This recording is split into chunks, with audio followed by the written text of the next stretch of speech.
साथियों, कुसंग से आत्मरक्षा की आवश्यकता।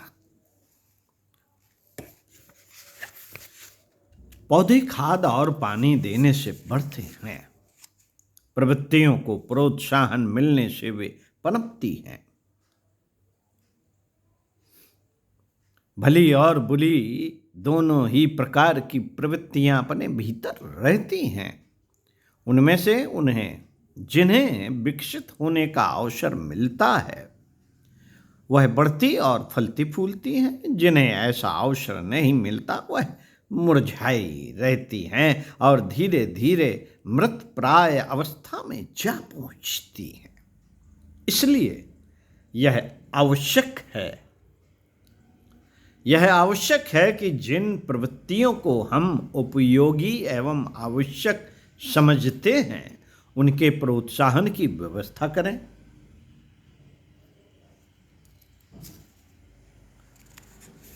दृढ़ निश्चयी और आत्मविश्वासी विरले ही हैं। अधिकांश मनुष्य तो निकटवर्ती व्यक्तियों और परिस्थितियों के आकर्षण एवं प्रोत्साहन से प्रभावित होकर अपनी गतिविधियां प्रस्तुत करते हैं। देखा गया है कि संगत का बहुत अधिक प्रभाव पड़ता है। जैसे लोगों के साथ संपर्क एवं संबंध रहता है उनके दोष दुर्गुण के प्रति भी सहानुभूति उत्पन्न होती है और उनका अनुकरण करने की इच्छा उठने लगती है। बुरे लोगों के संपर्क में आकर अनेकों भोले भाले व्यक्ति अनेकों बुराइयां सीख लेते हैं और कुमार्ग पर चलने लगते हैं। नशेबाजी का आरंभ प्रायः ऐसे ही होता है। नशीली चीजें ना तो स्वादिष्ट होती हैं और ना उपयोगी। उनका जायका भी बुरा होता है और पैसा भी खर्च करना पड़ता है। किसी उपयोगिता के कारण लोग नशा पीना आरंभ नहीं करते वरन 100 में से 99 बार यार दोस्तों के आग्रह से या उनकी देखा देखी यह बुरी लत आरंभ होती है और धीरे धीरे यह आदत में इतनी गहराई तक उतर जाती है कि फिर छुड़ाए नहीं छूटती। साथियों, जुआ खेलना, गाली देना, आलस्य में पड़े रहना, ताश, शतरंज, चौपड़, कैरम आदि में वक्त बर्बाद करना, बढ़ चढ़ कर शेखी मारना, फैशन बनाना आदि कितनी ही बातें ऐसी हैं जो यार दोस्तों के द्वारा ही उपहार में मिलती हैं। जिनके साथ दोस्ती होती है उनकी आदतों के साथ भी दोस्ती बढ़ने लगती है। उनकी इच्छा, अनुरोध एवं प्रवृत्ति के साथ साथ चलने में दोस्ती पक्की होती दिखती है। इसलिए प्रभावशाली व्यक्ति के संपर्क में आने वाले उसके गुण दोषों को भी सीख लेते हैं। व्यभिचार आमतौर से ऐसे ही पनपता है। आरंभिक जीवन में हर कोई सदाचारी होता है। पाप से, विशेषतया व्यभिचार संबंधी पाप से हर किसी को बहुत डर लगता है, क्योंकि हमारी धार्मिक और सामाजिक मान्यताएं इसका बहुत विरोध करती हैं। आंतरिक और सामाजिक दोनों ही प्रकार के भय, संकोच एवं लज्जा के कारण मनोविकार रहते हुए भी इस कुमार्ग पर सहसा कदम उठा सकना कठिन होता है। पर कुसंग में वह झिझक छूट जाती है। प्रारंभ वार्ता में अश्लील बातों में रस लेने से होता है। प्रारंभ वार्ता में अश्लील बातों में रस लेने से होता है और अंत पतन के गहन गर्त में गिरने के साथ होते देखा गया। कुसंगति में ही यह पत्थर पतन पनपता है।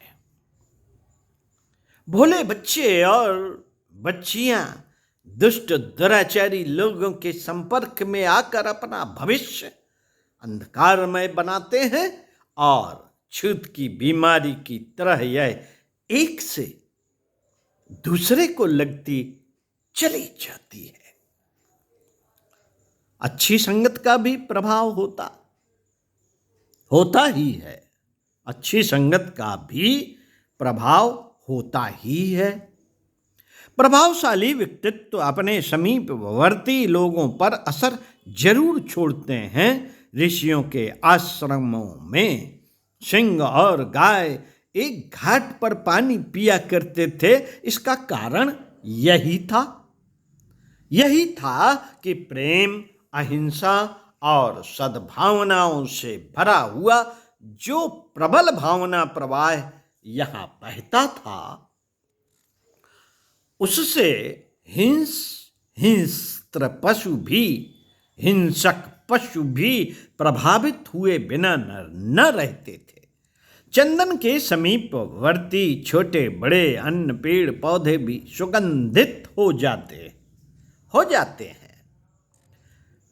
फूल टूट टूट कर जिस भूमि पर गिरते रहते हैं उस मिट्टी में भी खुशबू आने लगती है। फिर सद्गुणी और सज्जनों के संपर्क में आने वालों पर वैसा ही प्रभाव पड़ेगा। सुसंगत को पारस की उपमा दी गई। लोहा पारस मण को छूकर सोना हो जाता है। सज्जनों के संपर्क में साधारण व्यक्ति भी महत्ता को प्राप्त करते देखे गए हैं। सत्पुरुषों के संपर्क से मनुष्य की सत् प्रवृत्तियां बढ़ती हैं। सूर्यमुखी का फूल उधर ही मुड़ता रहता है जिधर सूर्य घूमता है। प्रभात होते ही कमल की कली का मुख खुल जाता है। श्रेष्ठ व्यक्तियों का प्रभाव पड़ते ही मनुष्य की अंतरात्मा में छिपी हुई सत्प्रवृत्तियां भी उसी प्रकार खिलने और विकसित होने लगती हैं। साथियों, बुरे वातावरण से दूर रहें। व्यक्तियों के द्वारा व्यक्तियों पर पड़ने वाले प्रभाव की महत्ता को समझते हुए हमें निरंतर ध्यान रखना चाहिए कि अपना संपर्क बुरी आदत वाले लोगों के साथ न रखें। वे प्रत्यक्षतः कुछ भी ना कहें पर परोक्ष रूप से उनका प्रभाव अपने ऊपर पड़ता है। कम से कम जो बुराई उनमें है उनसे घृणा तो तुरंत ही घट जाती है। शराब से अभी अपने को घोर घृणा है, पर यदि अपने दो मित्र शराब के आदी होंगे और उनकी यह आदत अपने सामने ही चरितार्थ होती रहेगी तो अपने मन में जो घोर घृणा थी वह थोड़े ही दिनों में समाप्त हो जाएगी। इतना ही नहीं है, शराब को उठाने, धरने, खरीदने, लाने की जो झिझक भी जाती रहेगी और एक दिन उसे पीने लगने का भी अवसर आ सकता है। भले ही वे दोस्त उसके लिए कुछ भी आग्रह न करें, पर दोस्ती और संपर्क के फलस्वरूप इतना प्रभाव तो अपने आप ही पड़ता है। साथियों, अच्छे व्यक्ति चाहे कुछ भी ना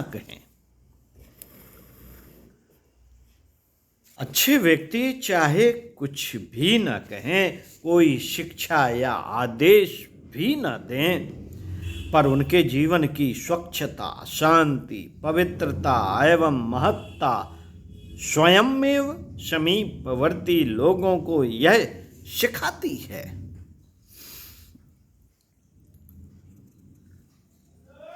यह सिखाती है कि इस मार्ग पर चलते हुए आदर्श एवं श्रेष्ठ जीवन व्यतीत किया जा सकता है।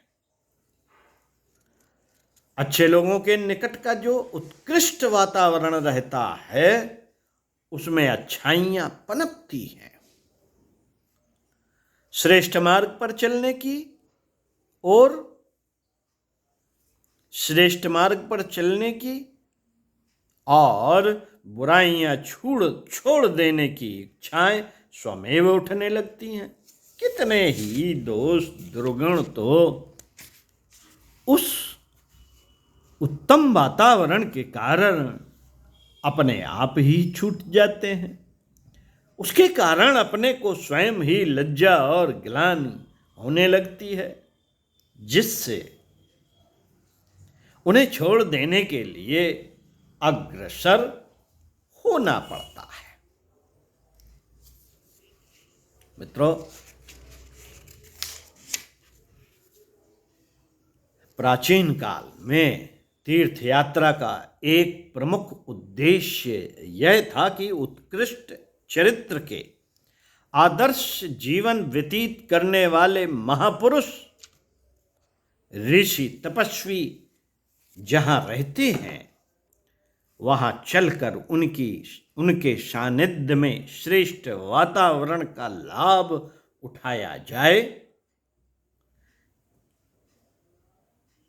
तीर्थ वह स्थान थे जहाँ महामानव निवास करते थे और आगंतुकों को उत्कृष्ट जीवन की प्रेरणा प्रदान किया करते थे। इसी लाभ की आशा से सुदूर प्रदेशों की कठिन यात्रा करके लोग उन तीर्थों में पहुँचते थे और वहाँ के नदी सरोवर में स्नान, देवालयों के दर्शन करने के अतिरिक्त देवत्व की सजीव प्रतिमाओं की ज्ञान गंगा में अंतःकरण को नहलाने का भी लाभ प्राप्त करते थे। आज वह परिस्थितियां नहीं रहीं। तीर्थ केवल जलाशयों और देवालयों के बाह्य उपकरणों तक सीमित रह गए। फिर भी लोग बड़ी संख्या में अभी भी वहां पहुंचते हैं। इससे प्रतीत होता है कि सत्संग की पुण्य परंपरा को किसी समय कितना अधिक महत्व मिला हुआ था, जिसकी रूढ़ी भी आज इतने समय पश्चात भी इतने विशाल परिणाम में विद्यमान है। साथियों, आत्मरक्षा के लिए उपेक्षा। हर साल रावण का पुतला जलाने और रामचंद्र जी को गद्दी पर बिठाने की रामलीला जगह जगह होती है। इसका तात्पर्य यह है कि बुरे व्यक्तियों से दूर रहने और अच्छों के संपर्क में आने की हमारी प्रवृत्ति निरंतर बढ़ती रहे। संपर्क बढ़ाते समय हमें सदा ही यह स्मरण रखना चाहिए कि यह व्यक्ति गुण, कर्म, स्वभाव की दृष्टि से किस श्रेणी का है। यदि उसमें बुराइयां अधिक और अच्छाइयां कम दिखाई दे तो अच्छा यही है कि उससे घनिष्ठता न बढ़ने दें। स्त्री बच्चों को तो विशेषतया उनके संपर्क में आने से रोकें, क्योंकि वे बहुत भावुक एवं भोले होते हैं।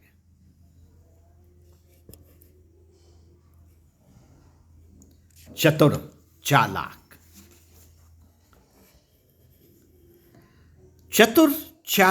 व्यक्ति आसानी से उन्हें बहका सकते हैं और उनमें अपनी बुरी आदतें प्रविष्ट कर सकते हैं। शिष्टाचार निभाना बात दूसरी है। जरूरत पड़ने पर काम की बात भलमन साहत के साथ हर किसी से करनी चाहिए। यह तो शिष्टाचार की मांग है, पर इतने से अधिक आगे यदि घनिष्ठता की ओर कदम बढ़ाते हैं तो 100 बार सोचना चाहिए कि वह व्यक्ति इसके उपयुक्त भी है या नहीं। अकेले बैठे रहना अच्छा है। समय की अच्छी पुस्तकें पढ़कर या हरे जंगलों में घूमकर निकाल देना अच्छा है, पर निकम्मे लोगों के साथ हा हा हा हु करते हुए चंडाल चौकड़ी जमाना ठीक नहीं, ठीक नहीं है। बुराइयों से बचने के लिए यह जरूरी है कि हम बुरे लोगों से बचे रहें। हम बुरे लोगों से बचे रहें। आज की एक अत्यंत विषम समस्या यह है कि हम बुरे लोगों के द्वारा निरंतर फेंके जाने वाले दुष्प्रभाव से अपनी और अपने बच्चों की रक्षा कैसे करें। वयस्क व्यक्ति तो समझदार भी होते हैं, अपना भला बुरा सोच भी सकते हैं, पर स्त्री बच्चों में यह बुद्धि भी ठीक तरह विकसित नहीं हो पाती। उनके लिए कुसंग विष की तरह घातक सिद्ध होता है। सब घरानों के अनेकों बच्चे कुसंग में बिगड़ते हैं और वे ऐसे बिगड़ते हैं कि अपना और अपने परिवार का सर्वनाश ही कर बैठते हैं। घर से पैसे चुराकर मटर गश्ती के लिए दोस्तों के साथ भाग खड़े होने की अगणित घटनाएं आए दिन सुनने में आती रहती हैं। घर में छोटी मोटी कहा सुनी हो जाने पर भाग खड़े होना तो एक बहाना होता है। वस्तुतः पहले से ही दोस्त लोग स्वेच्छाचार की शिक्षा उन्हें देते रहते हैं और कोई छोटी मोटी नाराजगी का कारण प्रस्तुत होते ही वह शिक्षा सार्थक हो जाती है। वह शिक्षा सार्थक हो जाती है।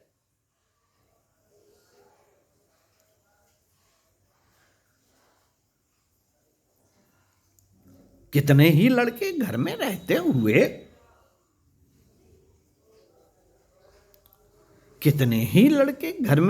हुए भी आवारागर्दी में दिन बिताते हैं। दूसरे आवारा लड़कों का साथ ही इनका प्रमुख कारण होता है। स्त्रियों का संपर्क यदि ऐसी नीच आदतों में रहे तो वे घर में ईर्ष्या द्वेष के बीज बोती रहती हैं। असंतोष उत्पन्न करने वालों, कलह भड़काने वालों, निराशा एवं खिन्नता उत्पन्न करने वालों के तौर तरीके ऐसे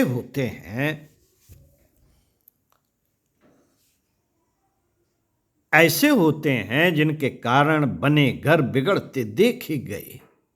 बिच्छू के काटने से जिस प्रकार सावधान रहा जाता है उसी प्रकार कुसंग से भी बचाव रखा जाना चाहिए। साथ ही यह भी ध्यान रखना चाहिए कि मनुष्य सामाजिक प्राणी है। वह सदा अकेला नहीं रह सकता। उसे जन संपर्क से ही सुख मिलता है और सूनापन अखरता है। इसलिए अन्य जीवनोपयोगी आवश्यक साधन जुटाने के समान ही सुसंगत का भी आयोजन करना चाहिए। व्यस्त जीवन वाले व्यक्तियों ने इस आवश्यकता को ध्यान में रखते हुए क्लबों की पद्धत निकाली है। समान विचारों और समान स्तर के लोग अपना एक संघ एवं क्लब बनाते हैं। नियत समय पर सब लोग इकट्ठे होकर मनोरंजन एवं ज्ञानवर्धन करते हैं। इस प्रकार सूनापन भी नहीं अखरता और संगत का लाभ भी मिलता रहता है।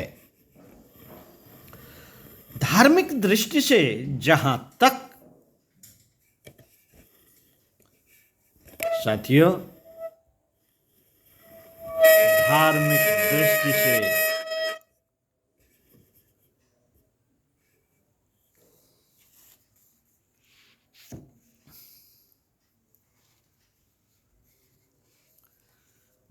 दृष्टि से जहां तक सत्संगों का आयोजन रहता है। प्राचीन काल में गुरु और शिष्य में सत्संग करते थे। गुरुकुलों में केवल पढ़ना लिखना ही नहीं सिखाया जाता था, वरन जीवनोपयोगी महत्वपूर्ण विषयों पर मार्मिक विचार विनिमय भी होता था। शिक्षा प्रणाली सफल होती थी। अब केवल मात्र पढ़ने की व्यवस्था विद्यालयों में रह जाने से बालकों के आंतरिक विकास की एक भारी कमी रह जाती है।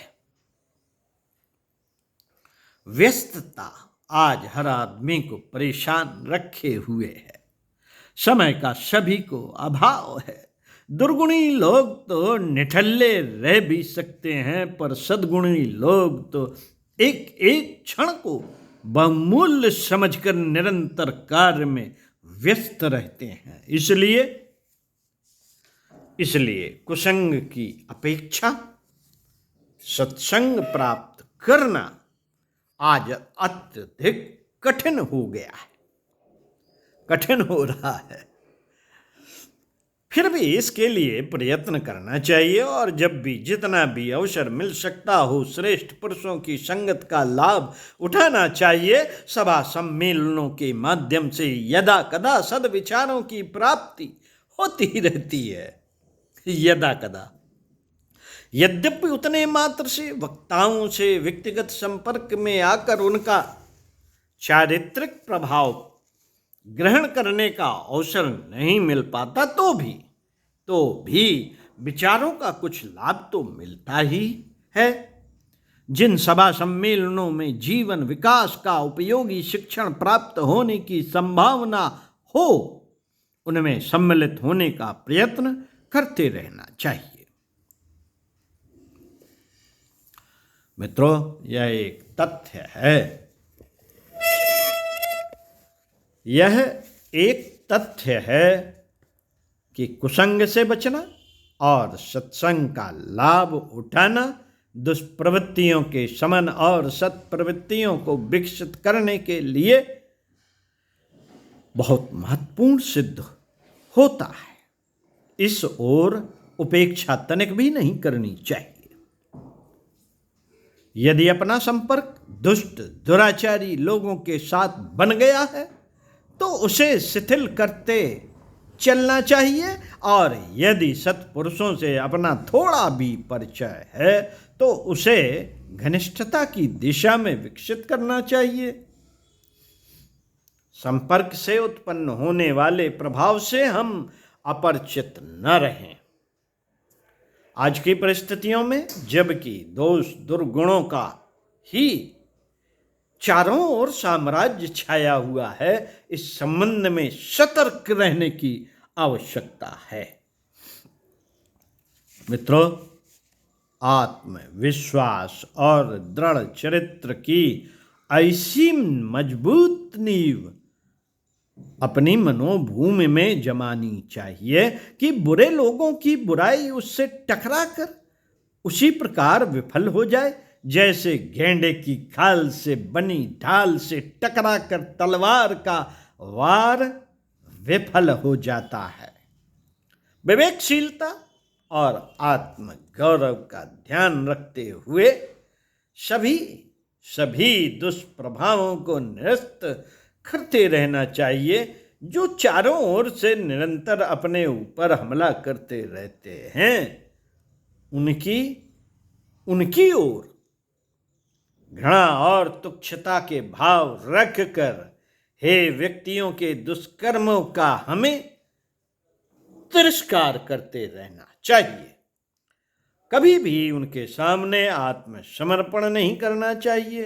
पाप के प्रति घृणा के और पुण्य के प्रति श्रद्धा रखकर हम अपनी सत्प्रवृत्तियों को विकसित करते रह सकते हैं और साथ ही दुष्प्रवृत्तियों से आत्मरक्षा कर सकने में समर्थ हो सकते हैं। स्वाध्याय सत्संग का क्रम बनाए रखिए और सुनी हुई बातों को, पढ़ी हुई बातों को जो अच्छी हैं, जिनसे जीवन का विकास होता है, उस पर चिंतन मनन करने का प्रयास करते रहना चाहिए।